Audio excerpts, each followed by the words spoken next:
নমস্কার বন্ধুরা, আমি টুম্পা। আমার নতুন একটা ব্লগে তোমাদের সবাইকে অনেক অনেক স্বাগত। কেমন আছো তোমরা সবাই? আশা করি সবাই ভালো আছো, সুস্থ আছো। তোমাদের আশীর্বাদ ও ভালোবাসায় আর ঈশ্বরের আশীর্বাদে আমরাও সবাই খুব ভালো আছি, আর আমার পরিবারও ভীষণ ভালো আছে। তো চলো, আজকের দিনটা হচ্ছে বুধবার, আর ঘড়ির কাঁটায় এখন ঠিক সকাল 7টা। বড়দের অনেক অনেক প্রণাম আর ছোটদের অনেকটা ভালোবাসা জানিয়ে আজকের ব্লগটা এই যে ঝাঁপ গোটানো থেকেই শুরু করছি। সকালে ঘুম থেকে উঠেই দেখো, এই যে প্রথম কাজ হচ্ছে আমার এই যে ভালো করে ঝাঁপগুলোকে গুটিয়ে ওপরের দিকে তুলে দেওয়া। আর এই যে যা রোদ্দুর বেরিয়েছে, মানে সে একেবারে গ্রীষ্মকালকে হার মানিয়ে দিয়েছে। আমাদের এই দিকটাতে না প্রায় 15 দিন ধরে বলতে পারো এরকম গরম, আর ওই গ্রীষ্মকালের মতো প্রচণ্ড রোদ্দুর হচ্ছে। মানে বাইরে তো একেবারেই বেরোনো যাচ্ছে না, মানে বেরোলেই পরে যেন মুখ হাত পা পুড়ে যাবে এমন একটা অবস্থা।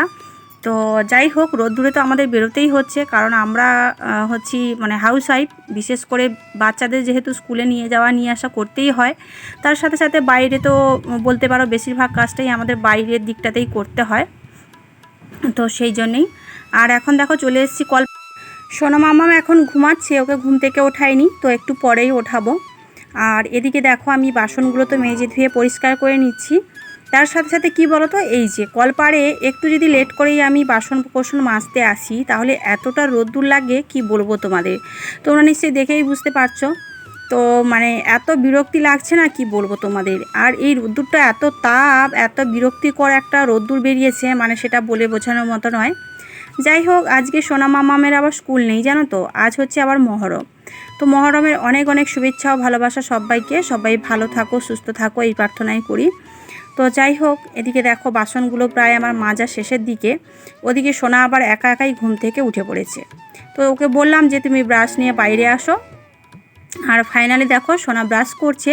ব্রাশ করে একাই মুখটা ধুয়ে নেবে, কারণ ও একা একা স্নান করা, টয়লেট যাওয়া, ব্রাশ করা, মানে তারপরে খাওয়া দাওয়া করা সব কিছু একাই করতে পারে।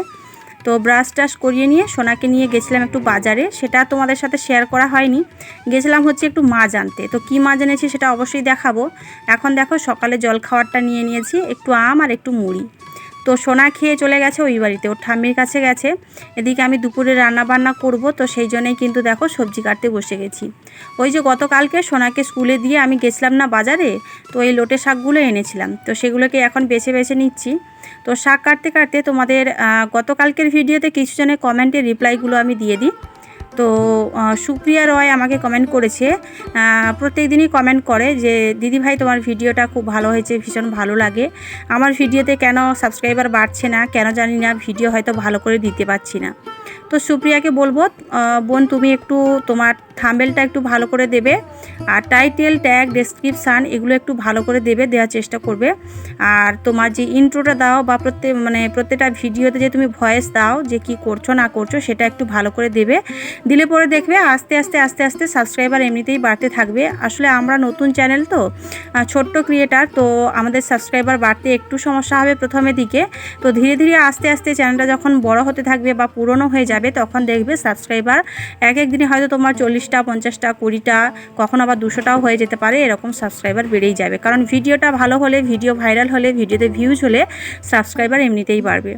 এই অভিজ্ঞতাটা আমার আগে ছিল না, তবে আমার যে ফার্স্ট চ্যানেল রয়েছে ওটা থেকে আমার অভিজ্ঞতা যতটুকু হয়েছে সেটাই তোমাদের বলছি। কারণ আমি যখন ফার্স্ট চ্যানেল ওপেন করেছিলাম, তখন আমারও এরকম ভিউ আসতো, একটা ভিডিও দিলে পরে 3, 4, 5 এরকম ভিউ আসতো। তো এখন একটা ভিডিওতে 10K, তো 1 মিলিয়ন, 2 মিলিয়ন এরকম তো ভিউ আসেই।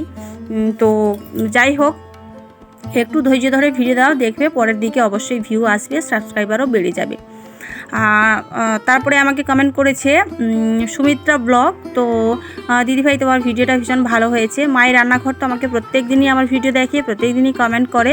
থ্যাংক ইউ সবাইকে, এভাবেই আমার পাশে থেকো, আমাকে সাপোর্ট করো, এভাবেই ভালোবাসা দিও। কারণ তোমাদের সাপোর্ট আর ভালোবাসা ছাড়া আমরা কিচ্ছু না গো। আমরা ছোট ছোট ক্রিয়েটার বলো আর বড় ক্রিয়েটাররা বলো, আমরা কিন্তু সবাই তোমাদের ভালোবাসা আর তোমাদের সাপোর্টের জোরেই কিন্তু ইউটিউবে টিকে রয়েছি।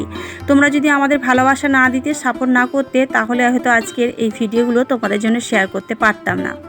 তো যাই হোক, এদিকে দেখো সবজি টবজি কেটে সব কিছু ধুয়ে মুছিয়ে রান্নাঘরে রেখে দিয়ে কলপাড়ে চলে এসেছি। এই যে আজ যেহেতু স্কুল ছুটি রয়েছে, তো ওই জন্য সোনার স্কুল ড্রেসটা আর আমার হচ্ছে একটা শাড়ি, তো এগুলো এখন সার্ফ জলে দিয়ে দেবো। আর এখনও স্নান করিনি জানো, গেছিলাম বাজারে, কিন্তু বাজার থেকে ফিরে এসেও স্নান করিনি। কলে জল আসলে পরে 11টার সময় তখন স্নানটা করব আর কি। যেহেতু ঘরে অনেক কটা কাজ রয়েছে আর যা গরম পড়েছে, এত সকাল সকাল স্নান করলে পরে আবার স্নান করতে ইচ্ছে করবে। তো ওই জন্য আর সকালে স্নান না করে বাসি কাপড়টা চেঞ্জ করেই গেছিলাম বাজারে। বাজার থেকে ফিরে এসে এই যে এগুলো এখন সার্ফ জলে দিয়ে নিচ্ছি, তো তারপরেই স্নানটা করব। ওদিকে তোমাদের দাদাভাই ফোন করেছিল, ভালো রয়েছে, সুস্থ রয়েছে, ডিউটিতে চলে গেছে। আর সোনা মামাম গেছে ওই বাড়িতে, তোমাদের তো বললাম। তো যাই হোক, সারাদিন কাজ করি আর যাই করি না কেন, মনের কোণায় না কত মানে কি বলবো, আর কিছু না কিছু একটা যন্ত্রণা লুকিয়ে থাকে জানো প্রত্যেকটা মানুষের। আমরা যারা প্রতিটি মানুষ রয়েছি পৃথিবীতে, আমরা যতই হাসি খুশি, খেলাধুলা, রান্না বান্না, খাওয়া দাওয়া যা কিছু করি না কেন, সারাদিনের শেষে দেখবে প্রত্যেকটা মানুষের জীবনে বা মানে কি বলবো একটা কষ্ট নামক একটা শব্দ না লুকিয়ে থাকে। কিন্তু সেই শব্দটা কাউকে বলে বোঝানো যায় না, সেটা কাছের মানুষ হোক কিংবা দূরের মানুষ হোক, কাউকে বলে বোঝানো যায় না। এমন কিছু কিছু কষ্ট মানুষের জীবনে থাকে না, যেই শব্দগুলো কিন্তু কাউকে কখনো বলে বোঝানো যায় না বা কারোর সাথে শেয়ার করা যায় না।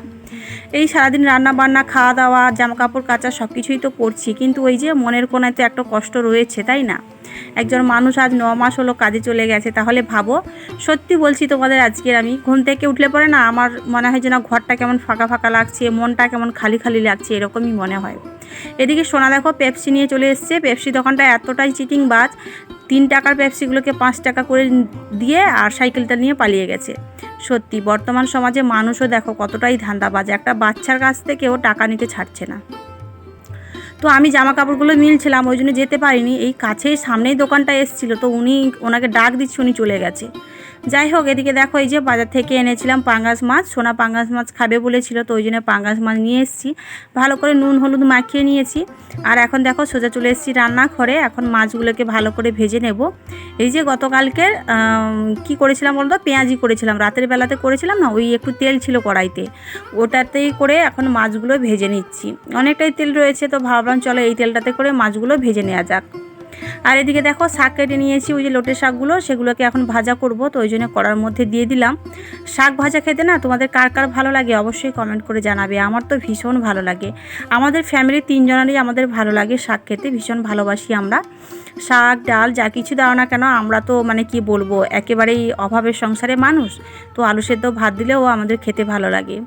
এদিকে দেখো মাছের বীজ এনেছিলাম সোনার জন্য 10 টাকা দিয়ে, তো সেই বীজগুলোকে ভালো করে পেঁয়াজ দিয়ে নুন হলুদ দিয়ে মাখিয়ে এই যে দেখো একটু একটু করে ভেজে নিচ্ছি। সোনা বীজ ভাজা খেতে ভীষণ ভালোবাসে।